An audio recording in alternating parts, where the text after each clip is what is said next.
Friday morning, President Trump will travel across the country to Anchorage, Alaska, for a bilateral meeting with Russian President Vladimir Putin.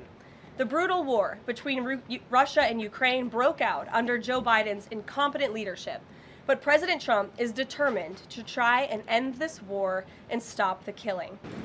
Why not invite Ukrainian President Zelensky to that summit? I know the president said yesterday that he planned to speak with him right after the summit and even before, but why not invite Zelensky, and whose decision was it to not invite him? Was it the president or was it President Putin? Well, this meeting came about because the president of Russia asked the president of the United States to meet through his special envoy, Steve Witkoff, who, as you all know, traveled to Russia to have a conversation with Putin at his request. And so the president is agreeing to this meeting at the request of President Putin.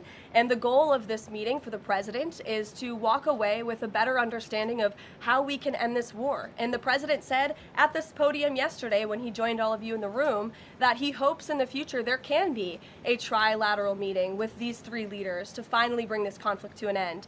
But this administration has really used every lever, has taken every measure to achieve peace through a diplomatic solution. And I think the president of the United States getting in the room with the president of Russia, sitting face to face rather than speaking over the telephone, will give this president the best indication of how to end this war and where this is headed. We are learning that President Trump spoke with Ukrainian President Zelensky. I was curious if you can share any more details about their call, and did Zelensky give President Trump any red lines, any non-starters ahead of this summit on Friday?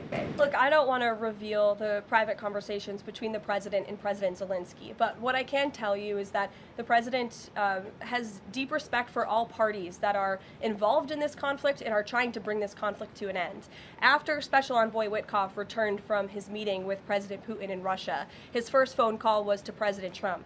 And President Trump's first phone call was to President Zelensky and to our friends in Europe to keep everybody in the loop about where the United States can see moving the ball forward to end this conflict. And so we continue to be very much engaged with President Zelensky and the Ukrainians, but also our allies in Europe as well. And then just one more for you. How does the president measure success coming out of this meeting? The president at times has suggested that Putin might be tapping him along.